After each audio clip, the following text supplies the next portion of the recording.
ಇತ್ತ ಹಾಸನ ಲೋಕಸಭಾ ಕ್ಷೇತ್ರದ ಮೈತ್ರಿ ಅಭ್ಯರ್ಥಿ ಪ್ರಜ್ವಲ್ ರೇವಣ್ಣ ಮತಯಾಚನೆ ಮಾಡಿದ್ದಾರೆ. ಶ್ರವಣಬೆಳಗೊಳ ವಿಧಾನಸಭಾ ಕ್ಷೇತ್ರದಲ್ಲಿ ಚುನಾವಣಾ ಪ್ರಚಾರವನ್ನು ಇವತ್ತು ಹಮ್ಮಿಕೊಂಡಿದ್ದು, ಚುನಾವಣೆ ಪ್ರಚಾರದಲ್ಲಿ ಮಾಜಿ ಪ್ರಧಾನಿ ಎಚ್.ಡಿ. ದೇವೇಗೌಡರು ಕೂಡ ಭಾಗಿಯಾಗಿದ್ದಾರೆ. ನಿಮ್ಮ ಸಮಸ್ಯೆ ಬಂದರೆ ನಾನು ಸಾಯೋವರೆಗೂ ನಿಮ್ಮ ಬೆನ್ನೆಲುಬಾಗಿ ನಿಲ್ತೀನಿ.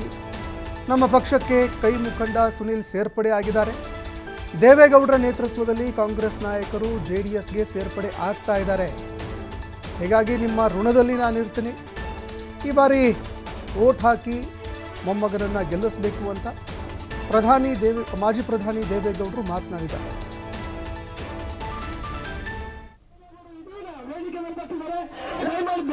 ಕಾರ್ಯಕರ್ತರು ವೇದಿಕೆ ಮೇಲೆ ಹೋಗಬಹುದು. ಇವಾಗ ನಮ್ಮ ನಿಮ್ಮೆಲ್ಲರ ಜೆಡಿಎಸ್ ಐಕಾನ್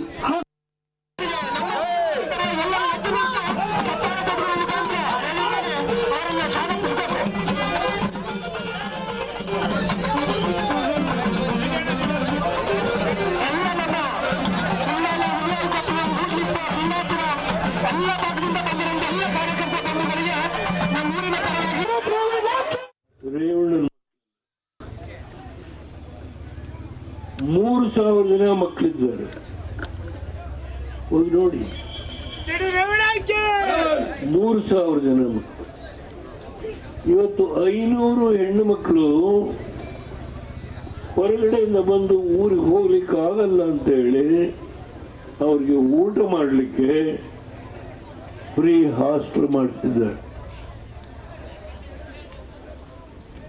ರೇವಣ್ಣವರು ಕೋಪಿಸ್ಟ್ರು ಇವೆಲ್ಲ ಈ ಮಾತುಗಳ ಆಮೇಲೆ ಹೋಗಿ ನೋಡಿ. ಅಲ್ಲಿ ಯಾವ ಜಾತಿ ಪ್ರಶ್ನೆ ಇಲ್ಲ.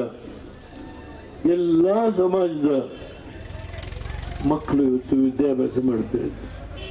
3,000 ಮಕ್ಕಳು, 500 ಹೆಣ್ಣು ಮಕ್ಕಳಿಗೆ ಇಂಜಿನಿಯರಿಂಗ್ ಕಾಲೇಜು, ಇವತ್ತು ಫಸ್ಟ್ ಗ್ರೇಡ್ ಕಾಲೇಜು, ಯಾವ್ಯಾವ ಕೋರ್ಸಸ್ ತೆಗೆದುಕೊಂಡಿದ್ದಾರೆ ಅವ್ರಿಗೆ ಕೇಳಬೇಕು. ಇಂಜಿನಿಯರಿಂಗ್ ಕಾಲೇಜಿಗೆ 500 ರೂಪಾಯಿ ಅಲ್ಲ, ಕೇವಲ 5,000. ನೋಡಿ, ರೇವಣ್ಣ ದೊಡ್ಡ ವಿದ್ಯಾವಂತ ಅಲ್ಲ, BA ಗ್ರಾಜ್ಯುಯೇಟ್ ಅಲ್ಲ, SSLC.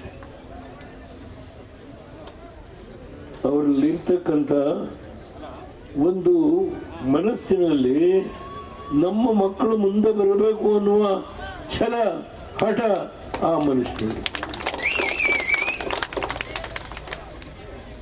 ತುಂಬಾ ಮಾತನಾಡಬಲ್ಲಿದ್ದಾರೆ ರೇವಣ್ಣವರು ಬಗ್ಗೆ. ಈಗ ನಿಲ್ಲಿಸ್ತೇನೆ.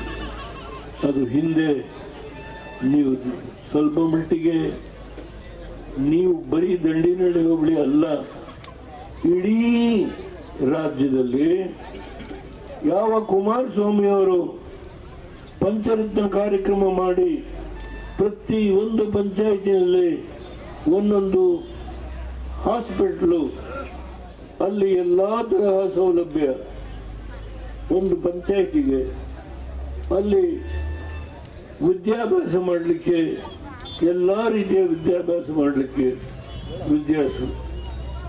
ಪಂಚರತ್ನ ಕಾರ್ಯಕ್ರಮ, ಆರೋಗ್ಯಕ್ಕೆ ಸಂಬಂಧಪಟ್ಟಂತೆ, ವಿದ್ಯಾಭ್ಯಾಸಕ್ಕೆ ಸಂಬಂಧಪಟ್ಟಂತೆ ಇವತ್ತು